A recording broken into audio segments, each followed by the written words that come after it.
ঢাকার একটি আসন থেকে নির্বাচনের ঘোষণা দিলেন অন্তর্বর্তী সরকারের উপদেষ্টা আসিফ মাহমুদ। রবিবার ঢাকা ১০ আসনের আওতাভুক্ত ধানমন্ডি থানা নির্বাচন কার্যালয়ে ভোটার হওয়ার আবেদন করেন তিনি। জানান, পদত্যাগের বিষয়টি নির্ভর করছে সরকারের উচ্চ পর্যায়ের সিদ্ধান্তের উপর। আসিফ মাহমুদের প্রতিবেদন। ঢাকা ১০ সংসদীয় আসনে ভোটার হতে দুপুরে ধানমন্ডি থানা নির্বাচন অফিসে যান স্থানীয় সরকার, পল্লী উন্নয়ন ও সমবায় মন্ত্রণালয়ের উপদেষ্টা আসিফ মাহমুদ সজীব ভুইয়া। এ সময় নির্বাচন কমিশনের কর্মকর্তারা তাকে স্বাগত জানান।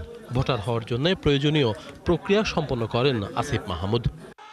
তিনি জানান, ঢাকা থেকে নির্বাচন করবেন এটা মোটামুটি নিশ্চিত। কবে পদত্যাগ করবেন এখনও নেননি চূড়ান্ত সিদ্ধান্ত। যেহেতু ঢাকা থেকে নির্বাচন করব এটা মোটামুটি নিশ্চিত।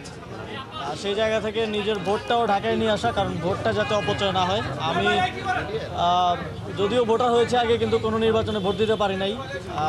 দুইটা নির্বাচন আমি ভোটার হওয়ার পরে হয়েছে, 2018 সাল 19 সালে এবং 2024 সালে, এবং আপনারা জানেন যে এই সময়ে কেউই ভোট দিতে পারেনি। এই নির্বাচনে যাতে ভোট দিতে পারি সেটা নিশ্চিত করলাম। নির্বাচন কোথা থেকে করবো এই বিষয়ে এখনও চূড়ান্ত কোনো সিদ্ধান্ত হয়নি, তবে ঢাকা থেকে করবো। কোন দল বা জোট থেকে নির্বাচন করবেন এই প্রশ্নে জানান, আপাতত স্বতন্ত্রভাবেই ভোটে দাঁড়ানোর কথা ভাবছেন তিনি। এখন পর্যন্ত পরিকল্পনা স্বতন্ত্র নির্বাচন করারই, তারপরে দেখা যাক। সেক্ষেত্রে কি আপনার জন্য বিএনপি আসনটা ফাঁকা রেখেছে, কি মনে করেন? কোনো আলোচনা চলছে? আমার কারোর সাথে কোনো ধরনের আলোচনা হয় নাই। কেউ কোন আসন কোন রাজনৈতিক দল ফাঁকা রাখলো কি রাখলো না সেটা আমার দেখার বিষয় না। আমি আমার সিদ্ধান্ত ব্যক্তিগতভাবে এককভাবেই নিব।